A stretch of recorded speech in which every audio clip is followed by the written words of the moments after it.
Good morning or good afternoon, depending on when you're watching this presentation. This presentation will take you through the syllabus for Algebra 2 for the 2020-2021 school year.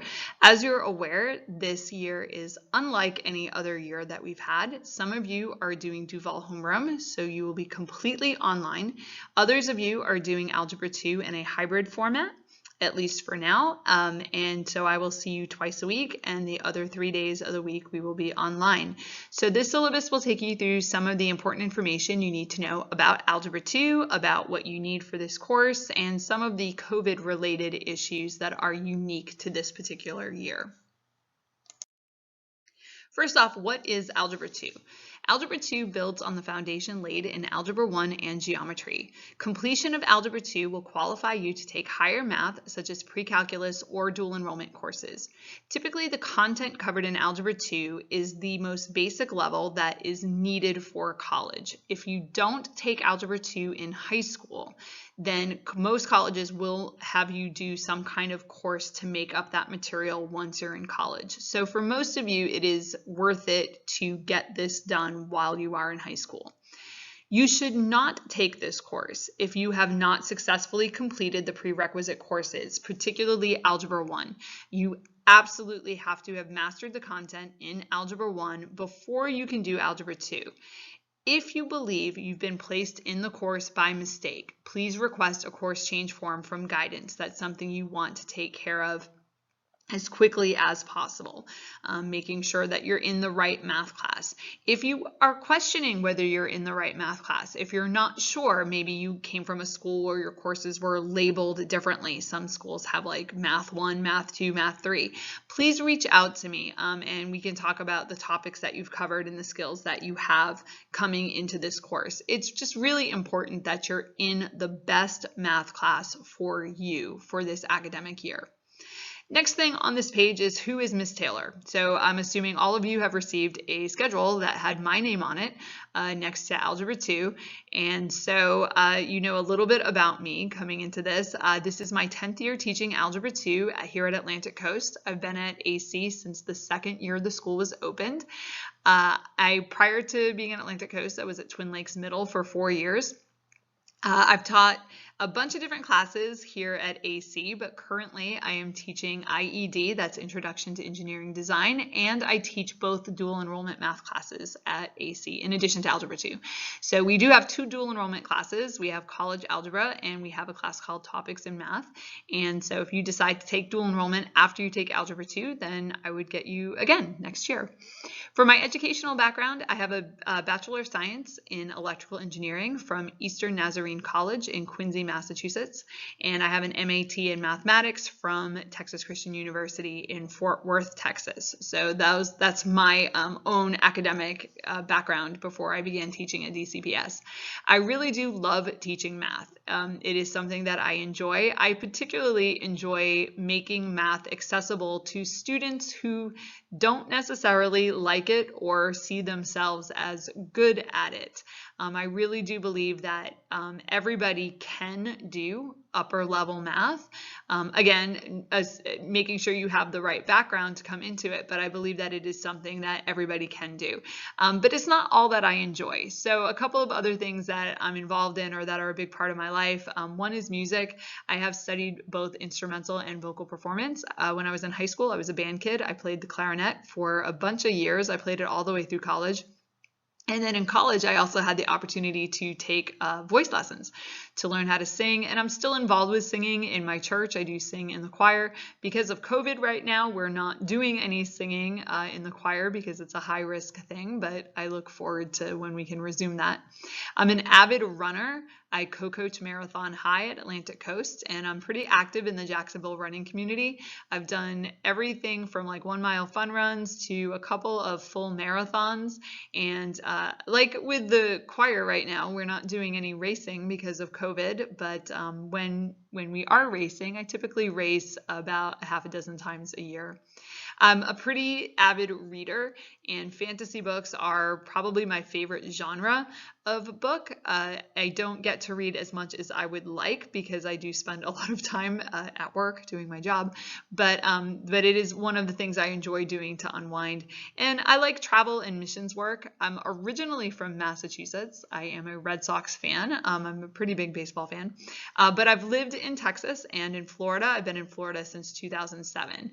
I also have traveled many places for education, missions work with my church, and for leisure. I did have the opportunity to do some educational travel when I was in college in the Middle East. I've been to Nicaragua, I think 5 times with my church. And I enjoy being outside. So I enjoy going places where I can do a lot of hiking and outdoor type things in terms of leisure. I look forward to tackling this new school year with you, and I hope that you will be patient with me as I adjust to hybrid and online learning. I was brand new to online learning last March when we crashed into Duval homeroom, and hybrid is completely new to me. So the idea that pieces of the class will be face-to-face and pieces of it will be online and doing synchronous online instruction is new. There's a lot that I need to learn, and I hope that you'll be patient with me as I really get my feet under me with what this is going to look like.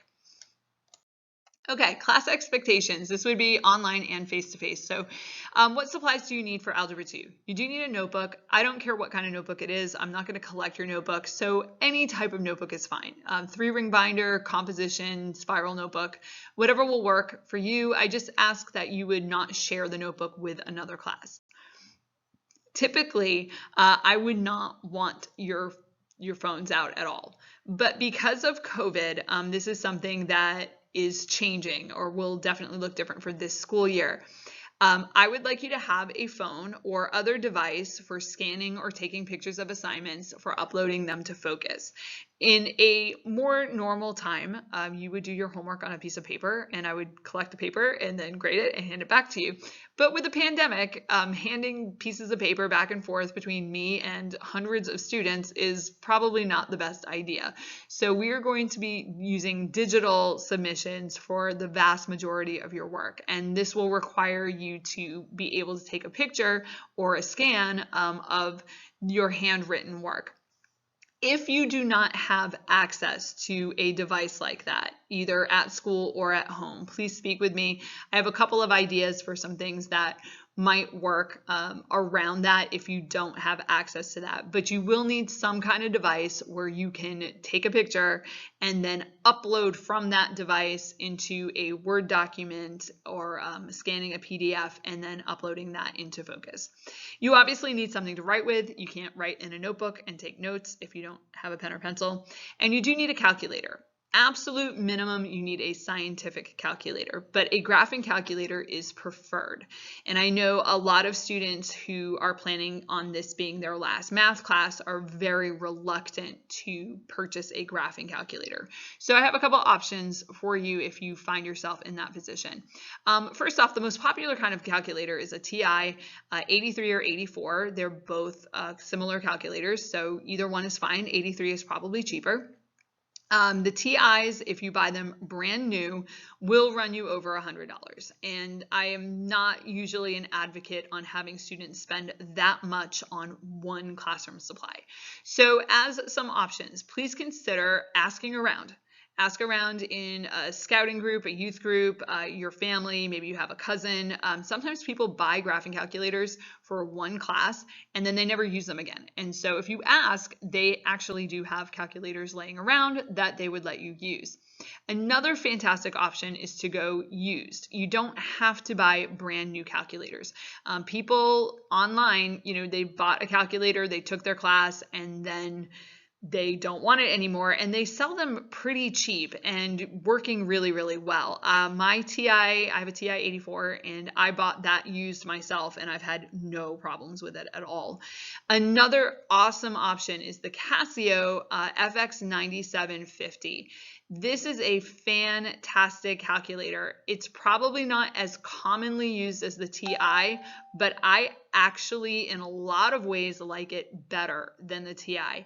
You can get a brand new Casio, brand new, like in the package, for less than $50. If you're willing to buy them used, You can get them easily for under $30. I have actually seen them on eBay for as cheap as like $15. So, and it is a very good calculator and it's very user friendly. So some of the things that we'll do with the graphing features, my students that have Casios have a much easier time of it than students that have the TI. Both are good models. Please consider getting one. You will definitely benefit from having a graphing calculator in this course. Some class rules. Come to class on time and prepared to work. This would be face-to-face as well as online. In our virtual sessions, I will be taking attendance. That will be the topic of a different presentation for how attendance is going to be taken, but you will be accountable for being there on time. If you are not checking into your virtual sessions, you will be marked absent from the virtual session. So that's important. Come prepared to work. Have your materials with you. For face-to-face classes, you do need to sit in your assigned seat. That is related to COVID and possible need for contact tracing. So we need to know who is in the classroom and who is where in the classroom. If there's a problem with your assigned seat, so if you can't see the board, you can't hear from where you're sitting, if I put you next to your arch nemesis and you're going to go to war in my classroom, please let me know so I can reassign you a seat. But what you can't do is just decide to sit somewhere else, especially at the beginning of the school year when I don't know you and I don't know you by face and you're wearing masks. The only thing I have to go on is my seating chart. So you will need to sit in your assigned seat. Let me know if there is a problem with your assigned seat. Come prepared to participate. Actively take notes. Even though you can access a video online, you are expected to write down the things that are covered in that video. Complete your practice problems, ask questions, and treat others with respect. This would be me and your classmates. Do not egg your other classmates on. Do not provoke incidents in class. Specifically COVID related, you have to wear your mask over your nose and your mouth at all times. Not around your forehead, not down around your chin, and not dropped below your nose, even though that might be more comfortable. Wearing masks is the simplest thing we can do to try to keep ourselves safe during this time of the pandemic. If you take off your mask, you're putting yourself and others at risk. That being said, I completely understand that wearing masks it's just uncomfortable, and I am wearing mine as well, and so I am uncomfortable right along with you. If you have a health-related issue and you do need to remove your mask for some reason, I need you to tell me that and explain what the situation is, and we will try to find a safe way for you to do that, so that you can breathe. You may not just take off your mask because you are uncomfortable at some given time. Please maintain proper hygiene with hand washing and sanitizing. Of particular note with that would be eating. It's not uncommon for students to get peckish, especially right before lunch, and want to sneak out, a bag of Doritos in class. That cannot happen. Because of COVID, it is so important that you are maintaining that hand hygiene. So there's a lot of commonly touched surfaces in a classroom, like door handles, the back of your chair, and what you don't want to do is be touching those surfaces and then touch food and put it in your mouth. And lastly, on this slide, don't come to school if you are sick. I'll say it again. Don't come to school if you are sick. Sometimes students want to push through and they want to, they'll take some Tylenol and just come. They don't want to miss the test. They don't want to miss the lesson. If you are coming to school sick, you are putting everyone here at risk. Stay home. There is a section of this class that is completely Duval homeroom, which means that everything about the class will be online.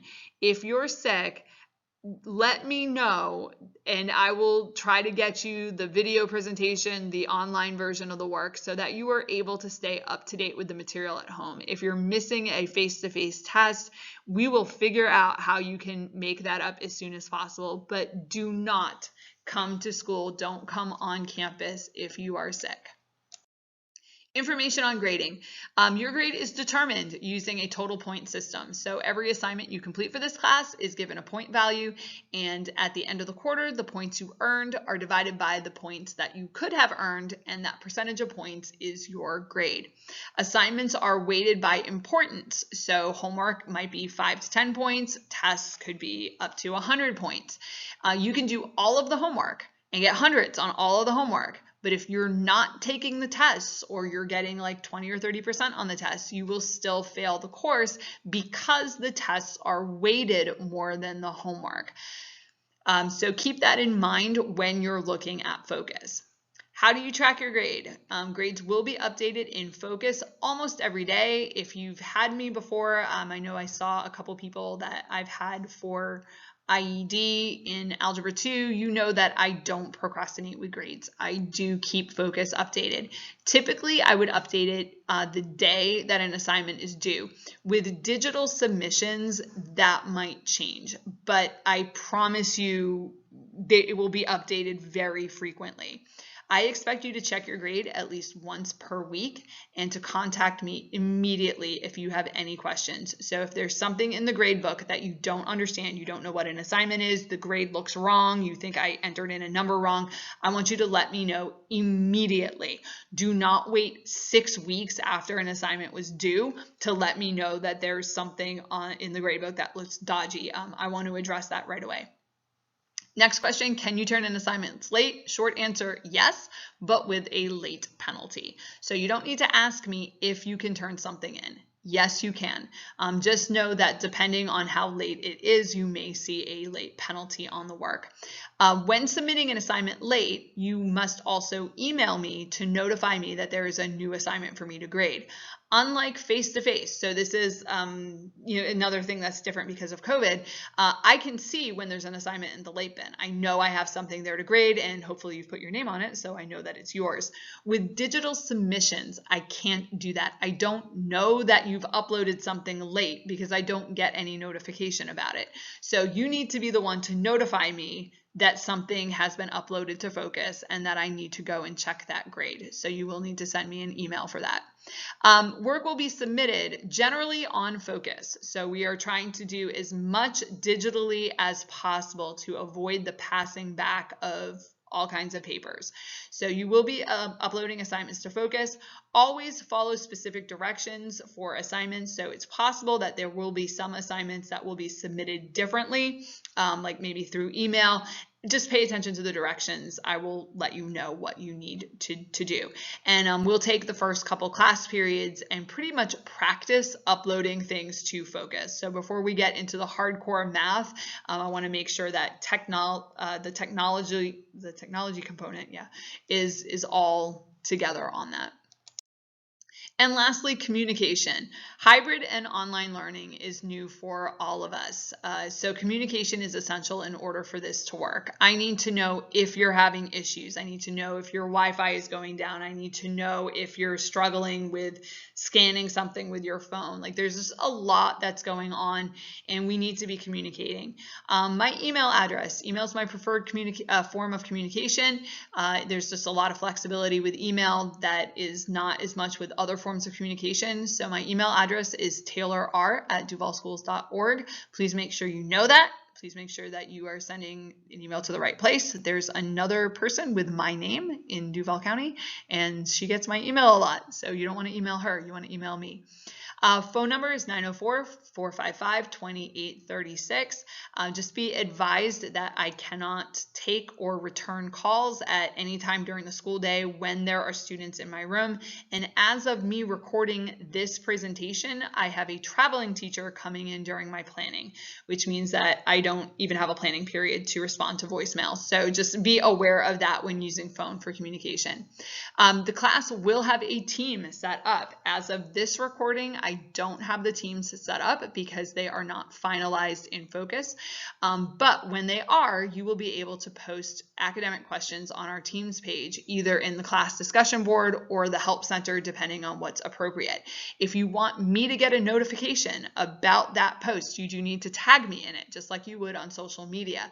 If you don't tag me in your question, I won't be notified that you've asked a question. So it's kind of like the tagging is kind of like raising your hand in class so that I know that there's something I need to go and look at. And lastly, with Remind. I think most students are familiar with Remind. It's been used for many years now through a lot of learning platforms. You will text the code to 81010. Please choose the code for your period. You do need to include the @ symbol in your text. That will put you on the Remind list for this class. Because Remind forwards to your phone and mine, it can be invaluable when it comes to urgent communication. And there is urgent communication that does take place. Typically at the close of grades, communication gets urgent, sometimes at the end of the school year, and it's not always bad things. Last year, I had a student that was getting an award from the district, and Remind was the best way for us to get a hold of that student. So please sign up now. So if you've got your phone with you, take a moment and send this text message, get on the Remind list for the class. If you drop the class later, you can always message me to take you off the list. So if you decide you're not taking Algebra 2 or you move partway through the school year and you're still getting messages for a class you're not in, just reply to one of those messages and say, Ms. Taylor, I'm not in the class anymore. Can you take me off the list so that you're not getting them? It's not hard to take you off the list. What is hard is if you end up missing crucial announcements because you're cutting off that line of communication. Remind is the easiest way for me to blast an announcement or a message out to the entire class at once. So please take a moment and sign up for that. I'm going to pause on this slide. I'm going to leave it up for a few seconds so that you can write down the information that you need, and then we will move on to the next thing.